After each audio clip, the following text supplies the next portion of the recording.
एक महिला जिसने जीवन भर अपने पति के इंतजार में वक्त गुजारा, हर रोज चौखट को देखती रही और एक तपस्या जैसा जीवन बिताया, कभी भी पराये पुरुष की तरफ आंख उठाकर नहीं देखा। जो और भी ऐसा गलत काम करती थी उन महिलाओं को भी कहती थी कि ये कार्य बहुत गलत है, तुम्हारे जीवन को ये काम बर्बाद कर देगा।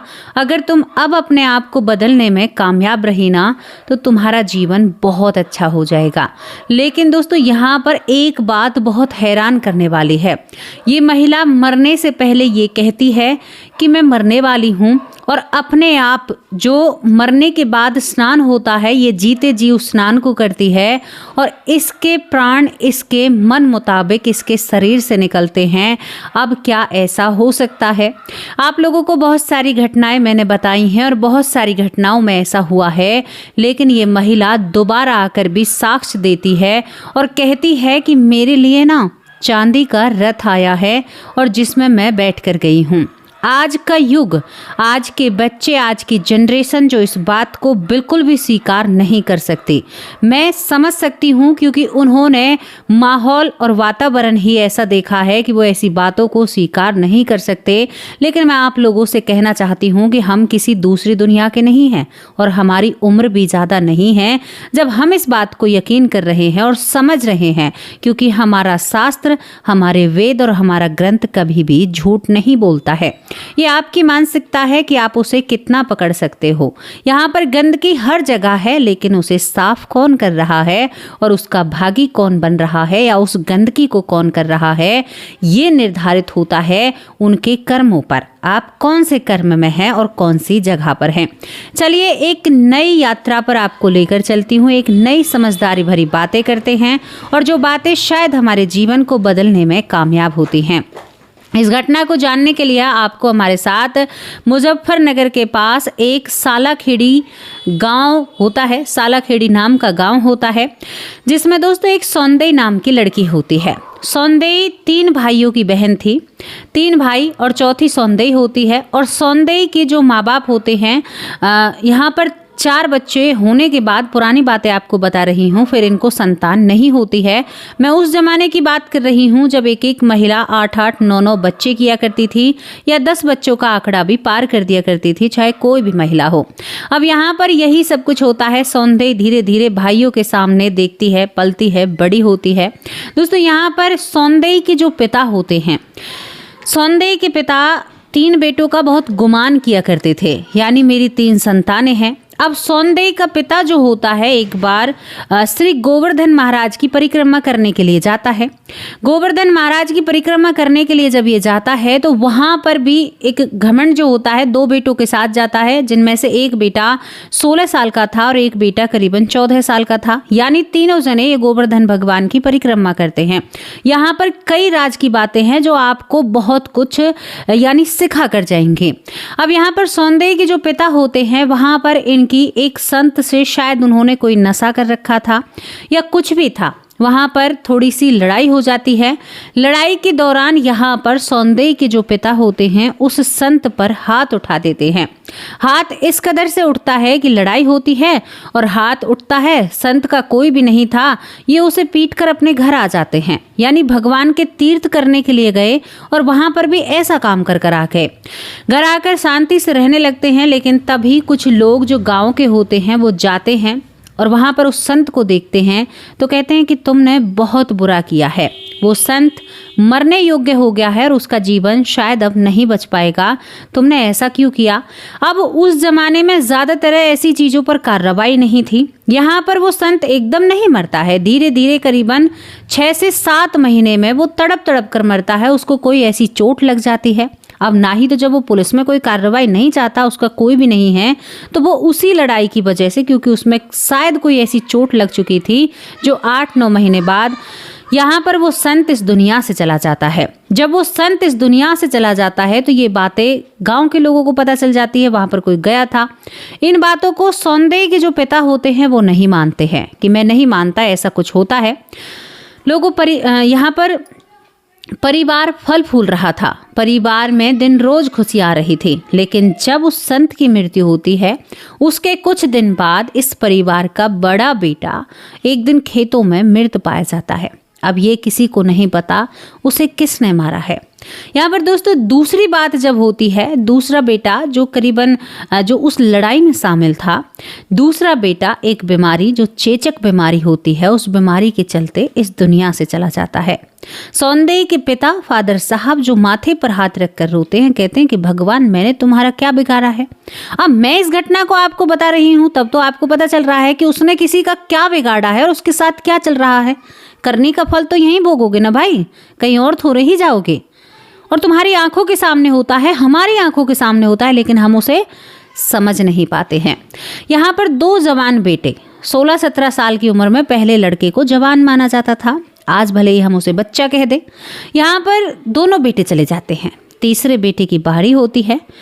दोस्तों तीसरा बेटा टीबी की बीमारी होने के कारण वो भी इस दुनिया से चला जाता है। जिस घर में खांसी बुखार नहीं होता है, उस घर में ऐसी समस्याएं हो गई थी और इस घर के तीनों बेटे, यानी इस घर के जो वारिस थे, वो इस दुनिया से चले जाते हैं। लेकिन सौंदर्य के पिता इन बातों को समझ नहीं पाते हैं, वो सोच ही नहीं पाते हैं उस तरफ कि क्या हुआ क्या नहीं हुआ। लेकिन सौंदर्य बचपन से ही ये सब कुछ देख रही थी। सौंदर्य अपने सभी भाइयों से छोटी थी, लेकिन लड़कियां बहुत उम्र से पहले बड़ी हो जाती हैं साहब, वो बहुत कुछ जानते हैं। सौंदर्य सब कुछ देख रही थी। उसे भी पता था कि हमारे पिता के हाथों से एक संत की मृत्यु हुई है। अब देखिए, आप प्रकृति का विनाश देखिए और यहाँ पर आपकी करनी का फल देखिए। इस घटना के माध्यम से बहुत कुछ समझ में आएगा। दोस्तों धीरे धीरे वक्त निकलता है। यहाँ पर सौंदर्य की शादी कर दी जाती है, क्योंकि ये एक घर की लौती बेटी बची थी और इस घर में कोई भी नहीं था। पति पत्नी, सौंदर्य के माँ और पिता दोनों रहे थे। शादी होने के बाद जब पहली बार ही सौंदर्य अपनी ससुराल में जाती है, तो पति ने कहा कि जैसी आई हो ना, ऐसे ही उल्टे पांव अपने घर लौट जाओ। मैं किसी और महिला को पसंद करता हूँ और मैं तुम्हें छू भी नहीं सकता। सौंदर्य समझ चुकी थी कि यह हवा किस तरफ से आ रही है और मुझे ये हवा अपने बहाव में उड़ाकर ले जाएगी। सौंदर्य वहाँ पर 10 दिन काटती है। 10 दिन तक वो पति का बर्ताव देखती है। पति एक अच्छा, खूबसूरत, सुंदर नौजवान। कहा मैं तुम्हें छोड़ रहा हूँ, क्योंकि पीछे ना तो भाई थे, ना कोई ऐसी व्यवस्था थी। पहले ज़्यादा कानून का सहायता नहीं ली जाती थी। सौंदर्य ने पति के मन को पढ़ लिया था, जो शायद किसी और महिला से प्रेम करता था। शायद वो सौंदर्य को वो खुश नहीं कर सकता था। सौंदर्य 10 दिन काटकर अपनी सास से कहती है कि माता जी, अब मैं इस घर में दोबारा नहीं आऊँगी। और वो खुलकर कहकर जाती है कि आपके बेटे ने ये कहा है। तो सास ने कहा कि बहुत ही ज़्यादा तुम्हारे हाथ पैर बाहर निकल चुके हैं। अगर पति कहीं खुश भी हो रहा है तो धीरे धीरे वो तुम्हारे पास आ जाएगा। सास ने ये कहा। सौंदर्य ने कहा, जीवन भर इसी की तपस्या करूँगी और इसी को परमेश्वर मानकर रहूँगी, लेकिन यहाँ नहीं आऊँगी। मैं इस चीज़ को बर्दाश्त नहीं कर सकती। हाँ, ये मेरे पति हैं, परमेश्वर हैं, लेकिन अगर किसी की झूठी खीर खाई जाए ना, पेट तो भर जाएगा, लेकिन वो स्वाद नहीं आएगा। मन में यही मलाल रहेगा, यही एक टीस रहेगी कि खीर झूठी थी, वैसे बहुत स्वादिष्ट थी। माता, मैं ये सब कुछ नहीं कर सकती। सौंदर्य अपने घर लौट कर आ जाती है। बाबा से पूरी बातों की जिक्र करती और कहती है कि बाबा, चाहे मार दो, इसी दरवाजे पर मार दो, लेकिन मैं उस घर में नहीं जाऊंगी।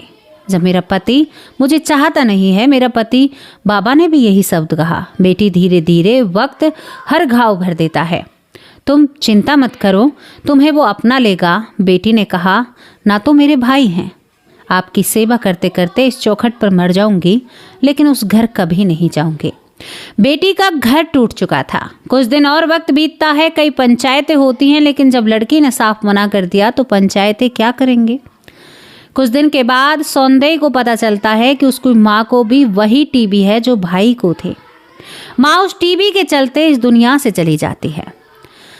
सौंदर्य टूट चुकी थी, घर संसार उजड़ चुका था। पिता और बेटी दोनों रह जाते हैं और सौंदर्य कहीं न कहीं रोया करती थी। जब लड़कियां सज सबर कर अपने ससुराल जाया करती थी तो सौंदर्य को बहुत अजीब और बुरा लगता था। मेरा भी कोई होना चाहिए था, मैं भी कहीं जानी चाहिए थी।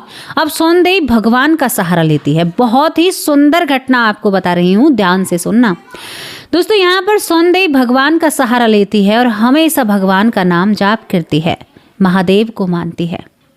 पति को परमेश्वर माना था। हर रोज चौखट पर शायद अब वो झूठी खीर खाने के लिए भी तैयार थी। शायद सोचती है, लेकिन मन बदलती है, भक्ति करती है।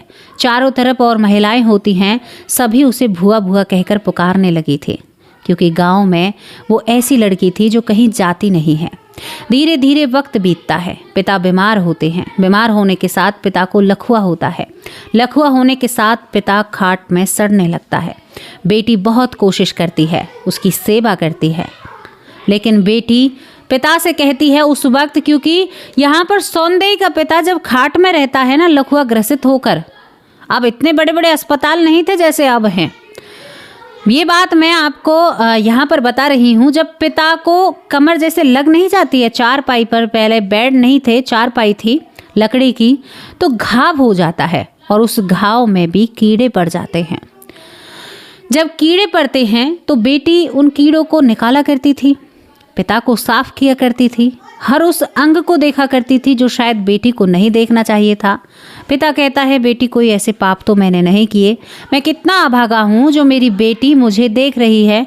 वो कहती है कि बाबा मुझे बोलना तो नहीं चाहिए, लेकिन आपके कर्मों का प्रताप है, आपके कर्मों का। याद कीजिए बाबा उस संत को, वो 8 महीने तड़पे थे, लोग आकर कहते थे, और ये बात आप भी भली भूत जानते हैं। एकदम से पिता को वो याद आती है और वो कहती है कि पिता तेरा खानदान मिट गया, मेरे मरने के बाद इस घर में कोई दिया जलाने वाला नहीं रहेगा। मैं जब इस दुनिया से चली जाऊंगी, क्योंकि मैं भी अमर नहीं हूँ, मैं भी इस दुनिया से जाऊंगी, तो बाबा तेरी चौखट पर कोई दिया जलाने वाला नहीं है, और देख तुझे जीते जी जीव खा रहे हैं, यानी कीड़े खा रहे हैं। सोचो मृत्यु कैसी होगी। बाबा आपने सही नहीं किया, बेटों का घमंड किया, जीते जी तुम्हारी आंखों के सामने सारे मिट गए, एक भी नहीं रहा। एक बेटा ऐसा नहीं रहा जो तुम्हारी चिता को अग्नि दे सके। पुरुष प्रधान देश के हम वासी हैं, बाबा आपकी चिता को भी चाचा ताऊ के बेटे ही अग्नि देंगे। ये घमंड किस बात का है? और बाबा आप सावधान हो जाइए, मैं अब भी आपसे कहती हूँ, जो आप चीखते हो ना जब कीड़े आपको खाते हैं, तो आपको चिल्लाना नहीं चाहिए, आपको राम का नाम लेना चाहिए, आपको महादेव को याद करना चाहिए, आपको लाडली जी को याद करना चाहिए। आप चिल्लाते हो, अब भी आप माँ को याद करते हो, भगवान को याद क्यों नहीं करते? वो कहता है कि बेटी जो मेरी करनी का फल है मैं अब भोग रहा हूँ और आगे भोगूंगा, लेकिन जब दुख होता है, तकलीफ होती है, तो माँ का ही नाम याद आता है, भगवान का नाम याद नहीं आता। शायद मैं कोई निशाचर रहा हूँगा, या मेरी मानसिकता ही ऐसी है। दोस्तों तड़प तड़प कर करीबन 9-10 महीने तक उसे कीड़े खाते हैं, क्योंकि वो कमर में थे, अगर ऊपर की तरफ होते तो वो नीचे से खाते थे उसको। बेटी ने बहुत सारी दवाइयाँ की, लेकिन वो बाबा की उस समस्या का हल नहीं कर पाई, और उसके बाद वो बाबा भी इस दुनिया से चला जाता है। वो बेटी सीने पर एक पट्टी लपेटा करती थी, दुपट्टे से सीने को बांधा करती थी, यानी जो सीना होता है ना लड़कियों का। मैं बात खुलकर क्यों कह रही हूँ, क्योंकि वो अपनी आबरू को संभाल कर, और शायद वो अपने चाचा ताऊ के सामने ये नहीं दर्शाना चाहती थी कि वो बेटी है, वो बेटा बनकर रहना चाहती थी। उसका जीवन बीत जाता है, महादेव की भक्ति करती है और हमेशा महादेव की भक्ति में विलीन रहती है। जो उसकी गली मोहल्ले की महिलाएं थी ना, जो उसके कुनबे की महिलाएं थी, वो सभी महिलाएं उसकी भक्ति और उसके पूजा पाठ को देखकर उसका सम्मान करने लगी थी। खानदान में कोई भी बड़ा प्रोग्राम हो, कोई भी काम हो, सबसे पहले सौंदई भुआ को बुलाया जाता था। भुआ आप जैसे कहोगी, नई दुल्हन हो, पुरानी बहू हो, सभी उसको पूछ कर किया करती थी, लेकिन उसका एक स्वभाव था, हमेशा एकांत में रहकर भक्ति और पूजा करना। और शायद पति की भी इच्छा छोड़ दी थी, लेकिन उसे अपना सुहाग मानकर जीवन आगे जिया था। और यहाँ पर सभी घर की महिलाओं को उनका इंसाफ, अगर किसी के घर में लड़ाई हो और कोई व्यक्ति अपनी पत्नी को दुखी कर रहा है उसी के घर का, तो 2 तमाचे मारने से पीछे नहीं हटती थी। कहती तुम्हें शर्म आनी चाहिए, तेरे पीछे पूरे खानदान को छोड़कर आई है, कैसा है तू, नालायक मत बन, ये हमारा खानदान है।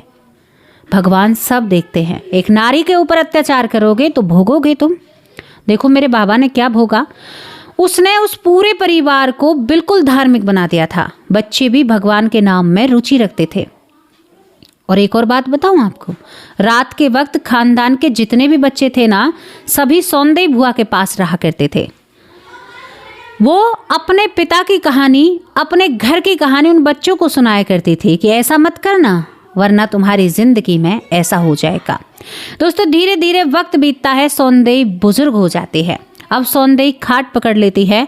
1986 की बात मैं आपसे कर रही हूँ। जब वो बिस्तर पकड़ती है तो उसका शरीर बहुत दर्द करता है। उसे गठिया वायु था।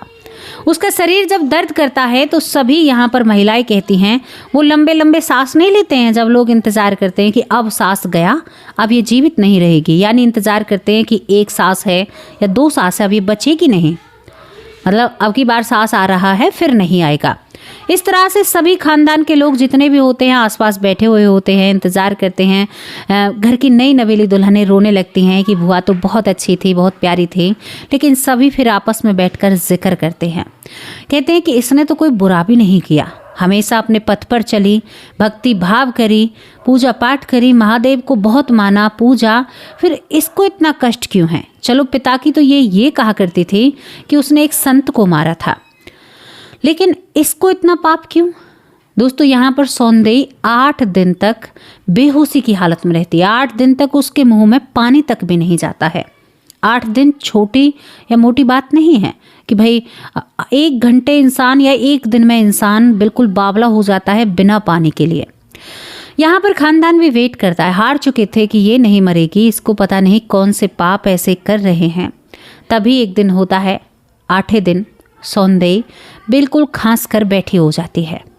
महिलाएं डर जाती हैं। एक आधी महिला उसके पास रहा करती थी। उसकी जो जमीन जायदाद थी उसने अपने सभी चाचा ताऊओं में बराबर बांट दी थी। वो किसी का लेकर नहीं जा रही थी। तभी वो कहती है अपनी भाभियों से और अपनी भतीजी बहुओं से कि क्या बात कर रही थी मेरे बारे में। ये जो कष्ट मैंने भोगा है ना, ये कष्ट मैंने वो भोगा है जो मेरे पिता ने पाप किया था। मैं बिल्कुल अच्छी भली हूँ। उठती है, कहती है कि मेरे लिए गर्म पानी करो, मुझे स्नान करना है। और ऐसे बोलने लगती है जैसे इसके शरीर में कोई दुख या तकलीफ ही ना हो। जिस व्यक्ति ने 8 दिन से पानी भी ना पिया हो वो ऐसे कैसे बोल सकता है। वो कहती है कि पूरे आसमान में जो लोक है, नरक और स्वर्ग भ्रमण करके आई हूँ। जीते जी भ्रमण कोई कैसे कर सकता है।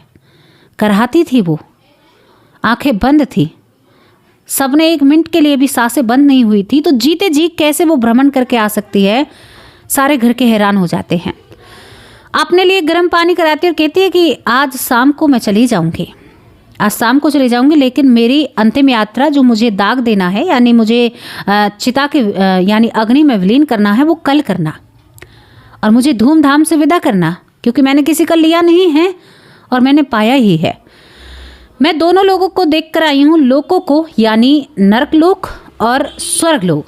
अब बहुएं इच्छुक होती हैं, बुआ आप कहाँ जाओगी। वो कहती है कि चांदी का डोला आएगा मुझे लेने के लिए, चांदी का रथ आएगा, और जो समय मेरे लिए तय किया गया है वो दोपहर बाद का है। और उन्होंने, अब मैं स्नान करती हूँ, मुझे नहलाने की ज़रूरत नहीं है। दोस्तों गर्म पानी करवा कर खुद नहाती है। उसने 1 जोड़ी कपड़े नए रख रखे थे इसी वक्त के लिए। उसने कहा कि मुझे पता था मेरे साथ ऐसा होगा, और वो उन 1 जोड़ी कपड़ों को, नए कपड़ों को अपनी भतीजी बहू से मंगाती है और उन्हें पहनकर अपने बिस्तर को कहती है कि इसको साफ करो। साफ कराकर उस पर बैठती है और कहती है कि मुझे नहलाना मत। अब ये परिवार ये समझ रहा था कि बुआ ऐसे ही इधर उधर की बातें कर रही है, अब तो जीवित हो गई हैं, अब नहीं मरेंगे। लेटती है और कहती है हर हर महादेव। सभी को हर हर महादेव और सभी से हर हर महादेव की विदाई लेती है। दोस्तों एक पल में सांसें बंद हो जाती हैं। एक पल में भुआ जिसने पूरा श्रृंगार किया था, कहा था मेरे पति जीवित है, और उसका पति उस वक्त जीवित था। उसने अपने भतीजे से कहा था और अपने भाई से कहा था जो चाचा ताऊ के थे कि अगर हो सके तो मेरे पति को बुलाकर मेरी मांग को भरा देना, क्योंकि उसके साथ मैंने फेरे लिए हैं।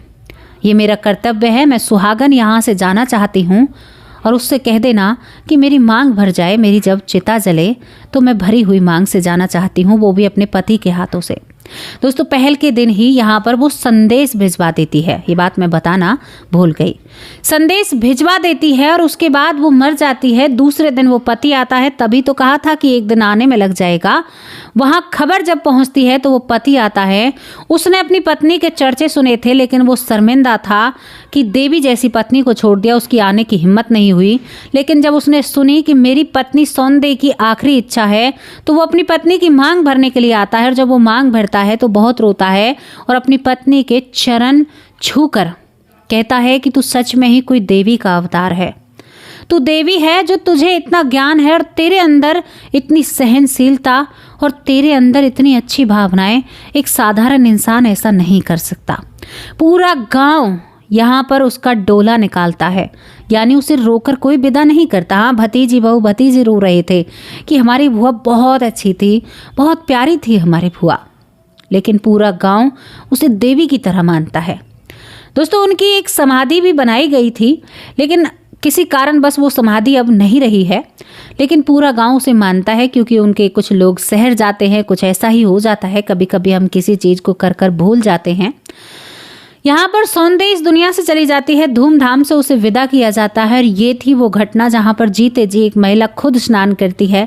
स्नान करने के बाद नए कपड़े पहनती है और फिर सबसे विदाई ऐसे लेती है जैसे नींद भर रही हो। ये थी वो घटना जहाँ पर आपको कर्मों का हिसाब किताब समझ में आएगा। पिता ने बुरा किया तो थोड़ा सा बेटी के हिस्से में भी आया। एक झलक थी। 8 दिन वो तड़पी थी, लेकिन वो कहती है कि मैं तड़पी नहीं थी, मेरी आत्मा भ्रमण करने गई थी, लेकिन मेरे शरीर को एक कष्ट होना था, मेरे शरीर को एक कष्ट मिलना था, मेरे भाग्य में आया था ये। वरना मैंने पूजा पाठ इतनी की है, मैंने भगवान, शायद वो भगवान की पार्षद रही होंगी मरने के बाद। और ये घटना कोई हवा में तीर नहीं है, ये सच्ची घटना आप लोगों के सामने रख रही हूँ। और ये घटना आपके दिल के द्वार खोलने में कामयाब होगी। खोलिए अपने दिल के द्वार को। हर रोज 100 नाम भी जप करो तो भी आपका जीवन सफल हो जाएगा। ये गिनती, कहते हैं भजन जब करते हैं तो शिक्षा अपने आप दिमाग में तेज हो जाती है। छठी इंद्री जब हमारी जागरूक होती है तो आपको सौन आने लगता है। सौन क्या, आपको होने वाली घटनाओं का पहले ही अनुभव होने लगता है। बड़े बड़े ऋषि मुनि कैसे आपको बता देते हैं कि आपके जीवन में ये आने वाला है और ये बीत चुका है, क्योंकि जब वो भजन ध्यान करते हैं ना, तपस्या करते हैं, तो उनकी छठी इंद्री जागरूक होती है और उसी के तहत वो आपको बताते हैं कि आपके जीवन में ये घटना घटने वाली है। अगर आप गृहस्थ में रहकर भजन करोगे तो आप सबसे ऊपर हो, आप सबसे ऊपर हो। आपकी बराबरी एक संत भी नहीं कर सकता अगर आप गृहस्थ में रहकर अपने संयम में और अपनी खींची हुई लक्ष्मण रेखाओं के अंदर दायरे में रहकर करें। आप मदिरा ना पिएं, आप मांस का सेवन ना करें, आप धर्म आचरण से चलें, अच्छे कर्म करें। तो जो संत घर छोड़कर जाकर जो तपस्या कर रहा है ना, उसकी 1000 तपस्या और आपकी एक तपस्या एक समान है। आप अपने आप को हल्का समझते हैं? अरे आप भगवान के पास, यानी भगवान के सार्थक हैं, आप उसके सारथी हो, उस ऊर्जा के स्रोत हो आप। वो ऊर्जा श्रीहरि, उसके अंश होकर भी आप अपने आप को अलग और छोटा समझते हैं। बहुत गलत बात है। दोस्तों ये घटना आपको कैसी लगी, अपनी राय कमेंट बॉक्स में लिखकर ज़रूर भेजना। ये घटना सच्ची और सत्य है, ऐसा हुआ भी है और होता आ रहा है, और शायद आगे बहुत कम देखने को मिलेगा, क्योंकि लोग अब पहले जैसे नहीं रहे। नारियां पतिव्रता नहीं रही, नारी अपने धर्म पर नहीं रही, और पुरुष भी अपने धर्म पर नहीं रहे। वो भी यहाँ पर कहीं ना कहीं उनका चरित्र भी सही नहीं है और महिलाओं का भी नहीं है। अब आप कहोगे कि आप सबके साथ ऐसा कैसे कह सकती हैं, सबके बारे में नहीं कहा गया है, लेकिन ज़्यादातर बहुत बुरा माहौल चल रहा है। कैसी लगी आपको सौंदे जी की ये घटना? प्रणाम करते हैं हम सौंदे को, और जैसी भी आपको लगी हो अपनी राय लिखकर ज़रूर भेजना। मैं आप लोगों से विदा लेती हूँ। आज नाम नहीं ले पाऊंगी क्योंकि घटना बहुत बड़ी हो चुकी है। कल हाजिर होंगे एक सच्ची अच्छी स्टोरी के साथ। तब तक के लिए नमस्कार, जय हिंद, जय भारत।